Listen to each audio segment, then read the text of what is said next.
Kale nkwaniriza munaffe bwe tutambula mawulire agabuutikidde naawe yakatwegattako. Tuli mu kitundu kya kubiri. University y'obukristaayo mukono eya UCU etikkidde abayizi 1,810 ku mukolo ogugoberedde ennyo amateeka n'ebiragiro ebitangira COVID-19 okusaasaana.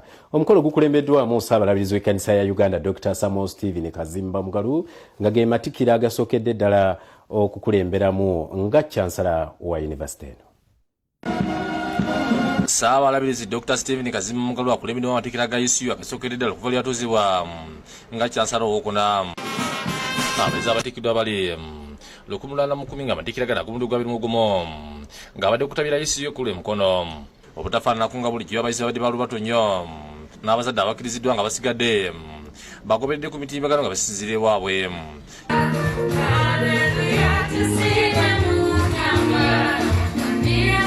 Kino kikoledde olukuwa olw'omujuzo ng'amateeka agafuga obutasasanya kwa bulwadde bwa COVID-19 ng'ayogerako eri abayizi Kazimba abakalatidde okufa okulaba nga beenyigira mu kulonda kyokka balwanyisa obutabanka mu kulonda n'obutabwenyigiramu.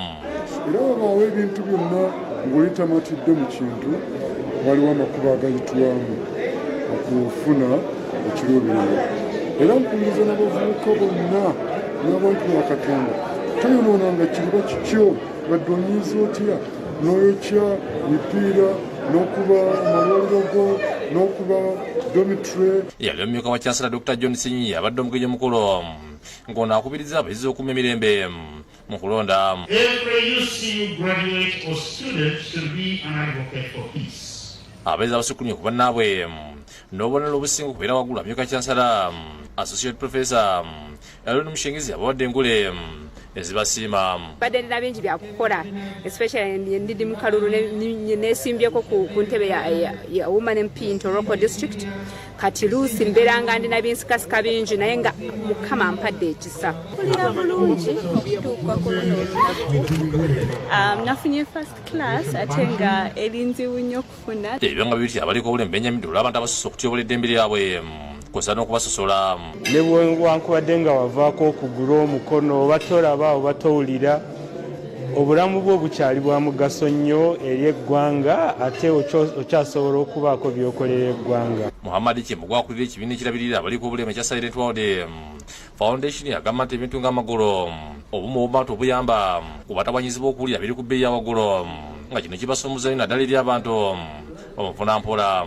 Bannayuganda bwe baba basobola okukola amagulu oba emikono oba obumu obw'omu matu ne tubufina ku ssente entono, gavumenti eva yeebaseemu ku nsimbi ebatonderewo embeera ebasobozesa okukola ebintu ebyo. Mwekyo basinkanye okulaba nga basonda ensimbi okuyambako omwana Surprise Mbambo emyaka 5 atalina magulu n'emikono okufuna amagulu asobola okutwala emisomo gye maaso.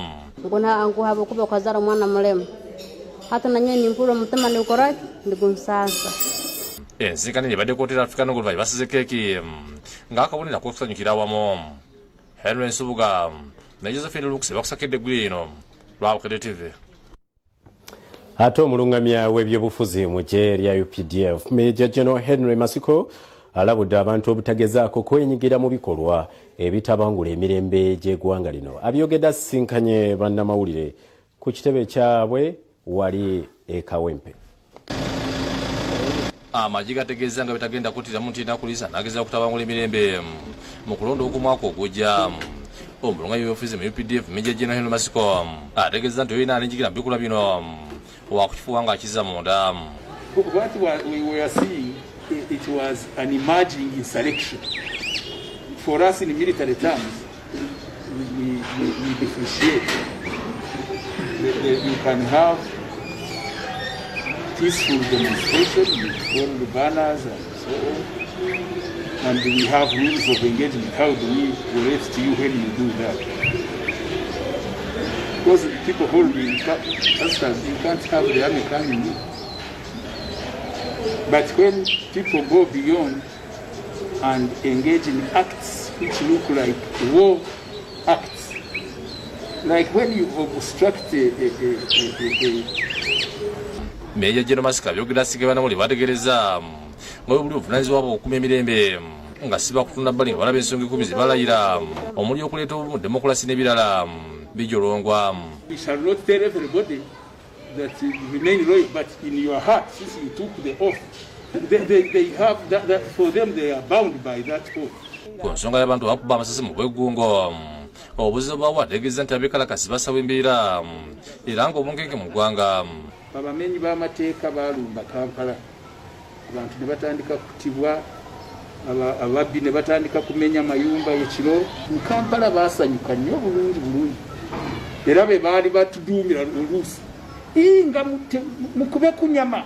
Of course ffe tumanyi bwe tuba tukute tukutwala ku poliisi, kyokka abantu baasanyukira omulimu gwakolebwa akaseera katali kawala wamu.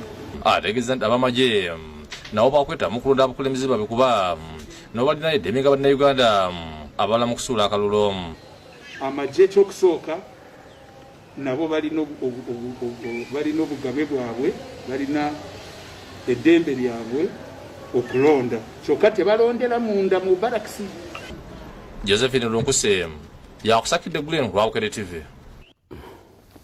Ate abakugu ku University e Makerere batongoza ebyavudde mu kunoonyereza okwakoleddwa ku nsaano eva mu Bumonde n'Omuwemba. Okunoonyereza kuno kwakoleddwa abayizi n'abakugu ku College of Agriculture and Environmental Sciences e Makerere mu kaweefube w'okufuula ebyobulimi business ng'atongozeddwa ku Senate e Makerere. Ab'ekitongole ekivunaanyizibwa ku mutindo ekya National Bureau of Standards nga kiyita mu pulojekiti eya Commonwealth Standards Network kiddukidde Minisitule y'Obulunzi n'Obuvubi n'obutabo obujemba okusomesa abalunnyanja okutumbula omulimu gwabwe. Nga bakulemeddwa amyuka avunaanyizibwa ku kitongole kino Patricia Jalo taweekwasiza Kamishina y'Obuvubi mu Minisitule ne Joyce Nyeko. Jalo ategeeza nti Uganda erina okusooka okufa ku bintu ebinansi olwo baleka batandika okufa ku byebweru. As UNBS, we want to improve the quality of products in Uganda, especially the fish, to ensure that we are able to access both local and international markets. Mukasato mu kuva Minisitule y'Obuvubi n'Obulimi yagambye nti obutabo buwera emitwalo 214. Obutabo obusinga bwali mu Luzungu obugayidinga oba obulagirira enkola ne tukizuula nti n'ennimi endala nga Oluluwo, Olulango n'Oluswayiri nga nazo zaali zeetaagisa n'ennimi endala zonna. Ate ab'ekitongole ekivunaanyizibwa ku by'eddagala n'obujjanjabi nga kino kyatandikibwa ku musingi ogw'enzikiriza ez'enjawulo ekya joint medical stores badduukiddwa la Viramalya n'ekyuma ekya sikaani ey'omulembe.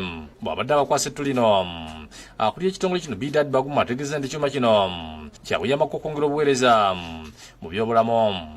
On behalf of the board and management of Joint Medical Store, I want to hand over this X-ray machine to Viramalya Hospital. It is our hope and belief that this X-ray machine will further support the work that we have been doing and continue to provide more holistic services. Atakulidde Dr. Edward Simwanga anyumya okusomesa kwa bayitamu nga balina abalwadde abasoba 15 buli mwezi abeetaaga sikaani. X-ray machine gye tubadde naye egenze ekadduwa, ebadde egenda ekadduwa. Olw'ensonga eyo ebadde etera okufaafa. Mu kiseera ekyo ebeera efiiridde abalwadde baffe tebasobola bawa saavisi eno ya X-ray. Ono ategeeza nti ekyuma kino kyankizino ddala kwabo abatawanyizibwa obulwadde bwakafuba nga nabasinga badde basindikibwa mu sikaani ez'okusasulira. So mashine gye tufunye olwaleero ejja tuyamba okusobola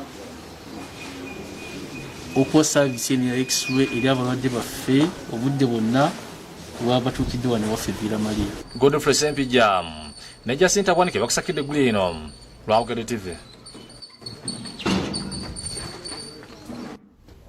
Emboozi eyo ebadde yaba kitongole ky'omutindo ekya UNBS nga baliko obutabo bwe bawa abalunnyanja mu ngeri y'okutumbula omulimu gwabwe. Emboozi eri gye nasomye ye Makerere tujja batugikutuusako mawulire gaffe agaddako katukusibulire wano n'amawulire agabuutikidde. Tukwebaza bwebaza ekiseera ky'owaayo n'oba nga olaba Bukedde TV n'otambula naffe mu mawulire agabuutikidde nze Ismail Subuga badde ne mulungi Mebo Shakura nakandi kakutwala emaaso ne program akezimbira.